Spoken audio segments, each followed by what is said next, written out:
좋은 아침입니다. 오늘은 12월 20일 토요일입니다. 즐겁고 감사한 하루 되시기 바랍니다. 자, 유다는 원래 구원에 대한 편지를 하려고 했었지요. 하지만 급한 문제를 먼저 얘기한다 그러면서 교회 공동체에 몰래 들어온 자들이 있는데 이들이 거짓 교사라고 경고를 했습니다. 그들은 하나님의 은혜와 용서의 교리를 방탕한 삶을 정당화하는 구실로 사용을 했습니다. 유다는 그들의 정체를 폭로했죠. 이들은 이성 없는 짐승처럼 원초적 욕구를 충족시키는 것을 삶의 목적으로 삼고 있었고요. 또 본능의 삶을 살아가는 자들이라고 유다는 지적했습니다. 그들은 공동체에 유익을 주는 자들이 아니라 해를 끼치고 문제만 일으키는 자들입니다. 자기 욕구대로 살면서도 죄책감을 느끼지 않았고요. 하나님의 말씀을 거스르는 일을 하면서도 눈 하나 깜짝이지 않는 그런 사람들이었습니다. 이들은 하나님의 은혜와 용서에 감사하지 않았고요. 도리어 하나님의 은혜를 자기 욕구를 만족시키기 위한 구실로 전락시킨 사람들이었습니다. 이런 사람들이 공동체에 들어오면 공동체는 혼란스러워지고 방종이 은연중에 퍼지게 되죠. 요즘도 사실 이런 일들로 인해서 교회 공동체가 어려움을 겪는 일들이 흔하게 일어나는데 이것에 대해서 유다는요, 이런 거짓 교사들에게 맞서기 위한 구체적인 지침을 전달합니다. 우리가 함께 잘 찾아보고요. 오늘날의 우리 교회에서도 이런 잘못된 일들이 일어나지 않도록 잘 배워가면 좋겠습니다. 자, 유다서 1장 17절부터 25절이고요.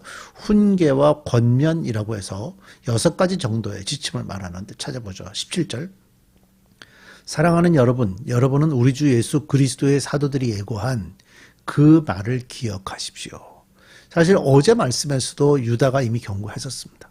그들은 여러분에게 말하기를 마지막 때에는 여러분을 조롱하는 자들이 나타나서 자기들의 경건하지 못한 욕정을 따라 살 것입니다. 하였습니다. 이 사람들은 분열을 일으키는 자들이며 성령을 받지 않고 본능대로 사는 자들입니다. 자, 첫째는요, 거짓 교사들이 등장할 것이라고 예고했던 그 사도의 경고를 기억을 하라고 말씀합니다. 어제 말씀에서 이미 그들은 본능과 욕정을 따르는 자들이라고 이미 경고의 말씀이 있었죠. 교회에 있다고 해서 교회에서 성경을 가르친다고 해서 무조건 믿으시면 안 됩니다.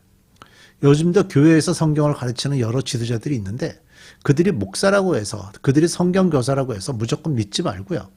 그들이 전하는 말씀이 성경과 맞는지를 한번 알아봐야 됩니다. 저도 이런 것을 질문하는 사람들이 있으면 저는 꼭 한 가지 대답하는 게 있습니다. 여러분들의 목사님이 실제로 어느 신학교를 나왔는지, 정말 정상적인 신학교를 나왔는지를 한번 알아보라고 저는 얘기를 합니다. 어떤 교회는 담임 목사가 어느 신학교를 나왔는지조차 숨기는 교회들도 있습니다. 교회 안에 거짓 교사가 얼마든지 있을 수 있다는 것을 알아야 합니다.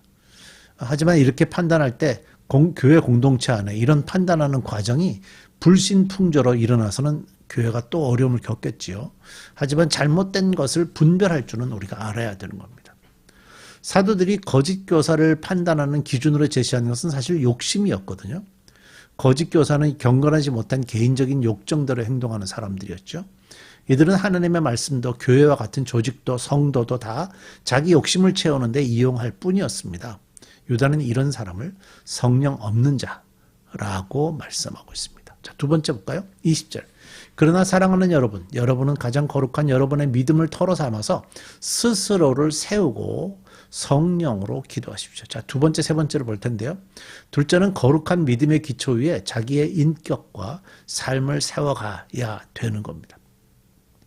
거짓 교사들은 경건하지 못한 정욕으로 살지만요, 우리는 달라야죠. 우리는 거룩한 믿음을 따라 살아야 합니다. 세상의 욕망이 아닌 거룩한 말씀을 지향하고 욕망을 채우기보단 말씀에 순종하며 사는 것이 믿음으로 사는 것입니다. 우리의 삶의 기초는 믿음. 그런데 그 믿음의 자리를 욕망이 차지하는 욕망이 차지하는 그런 누를 보면서는 안 되죠. 셋째는요, 성령으로 기도하라고 지금 권고합니다. 성령으로 기도한다는 말은요, 성령의 도움을 받으면서 기도해야 된다는 겁니다. 사실 유다가 이미 거짓 교사들은 자신들의 본능에 의해서 살아가는 자들, 그러니까 성령을 받지 않고 본능대로 살아가는 자들이라고 19절에서 말씀한 것을 보면 성령님의 가르침과 인도를 따라 기도하는 것이 지금 유다가 가르치고 있는 권고하는 내용이죠. 거짓 교사들은 아마도 기도를 하더라도요, 자기 욕심을 채우기 위한 수단으로 기도했을 겁니다. 그러나 우리는 성령님의 육체가 요구하는 것과는 완전히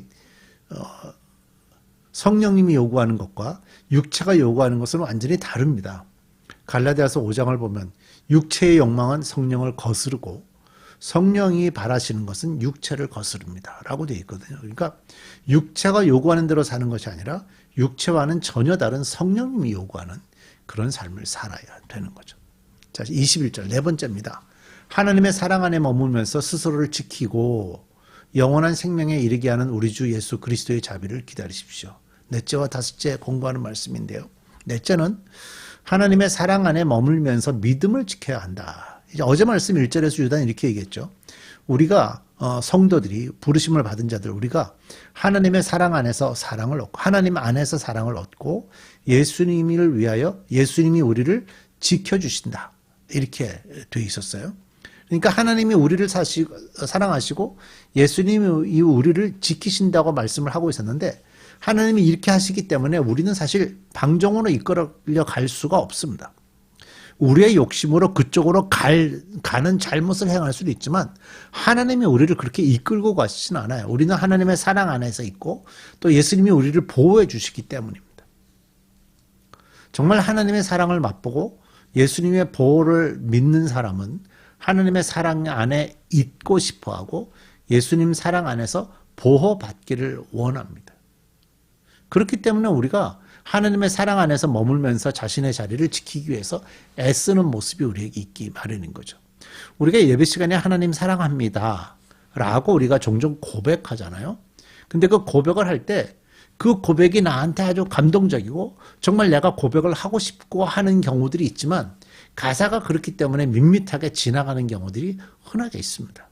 그러나 사실은 우리는 하나님의 사랑 안에 있고 예수님 안에서 보호를 받고 있는 사람이기 때문에 결과적으로 우리 입에서 하나님을 사랑합니다 라는 고백이 우리 스스로 자발적으로 나오는 것이 정상인 거죠. 그래서 우리는 그 안에 있고 싶어 하는 거예요. 하나님의 사랑 안에 있고 싶어 하는 거예요. 그래서 그 안에 있는 것을 지켜가라. 그 안에 있는 것을 꼭 해라. 이렇게 말씀하는 거고요. 다섯 번째는요. 예수님의 사랑을 기다려야 합니다. 예수님의 긍휼이 우리를 영생으로 이끌기 때문에 우리는 예수님 사랑 안에 있어야 되고 예수님의 사랑을 소망하고 기대해야 합니다. 우리가 하나님의 사랑 안에 거하고 믿음을 지키며 사는 일이 쉽지 않을 수 있어요. 내 주머니를 채우는 일에 집중할 수도 없고요. 때로는 박해를 받기도 합니다. 오히려 결핍할 수 있습니다. 부족함을 견뎌야 될지도 몰라요. 그러나 이런 환경에서도 진정한 그리스도인들은 영생으로 인도하는 예수님의 긍휼을 기다리게 됩니다. 예수님이 우리를 바라보시는 그 눈, 예수님의 그 자비의 사랑의 그 마음, 우리는 그걸 기다리게 되는 겁니다. 영생은 욕심이 아닙니다. 영생은 소유도 아닙니다. 영생은 예수님과의 사귐입니다.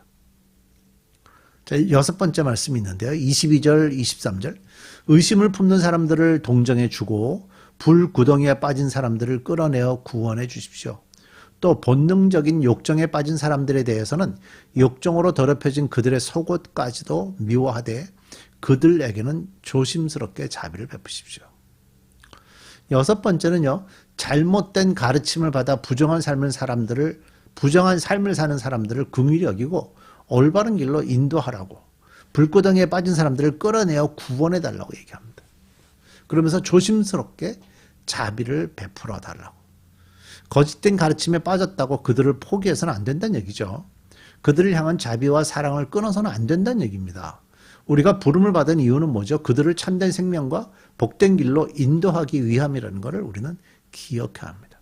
그러나 이렇게 노력을 한다고 해서 그들과 너무 가까워져서 그들의 삶을 본받거나 따라가서는 안 됩니다. 조심스럽게 그들을 끌어내어 구원하는 일에 우리가 쓰임 받아야 되는 거죠.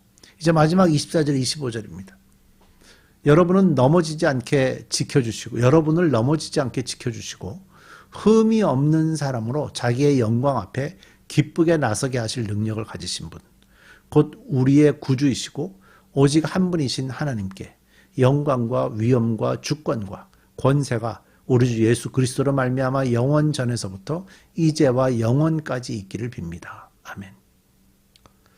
유다는 이제 욕심을 따라 살도록 부추기는 이런 거짓 가르침, 거짓 교사들의 가르침에 맞서는 여러 방법을 제시했습니다마는 마지막으로 우리를 보호하시고 정결하게 하실 하나님을 찬송하고 편지를 마무리합니다. 우리가 애쓰고 수고하고 진리와 믿음을 지키지만 궁극적으로는 하나님이 우리의 보호자가 되신다고 고백을 하고 있죠. 결국 우리의 애씀에 하나님이 능력으로 함께 하시게 될 때 이런 놀라운 결과들이 일어납니다. 육체의 요구가 아니라 성령님의 요구에 순종하는 삶을 함께 살아가십시다. 우리 기도하겠습니다. 하나님, 이 시간도 유다의 권고의 말씀을 듣게 됩니다. 다양한 말씀들이 있었는데 우리 중에 있는 이들, 또 잘못된 가르침을 하는 자들, 그런 것들을 분별할 수 있는 눈을 우리에게 허락하시고 오직 성령님이 우리를 이끄시고 우리에게 말씀하시는 대로 순종해가는 저희들 되게 해 주옵소서. 내일 주일입니다. 우리 브릿지 가족들 주 앞에 나올 텐데 다 모여서 함께 예배하며 하나님을 찬양하고 특별히 성탄 축하 예배로 주님을 높이는 귀한 하루 되게 해 주옵소서. 예수님의 이름으로 기도드립니다. 아멘.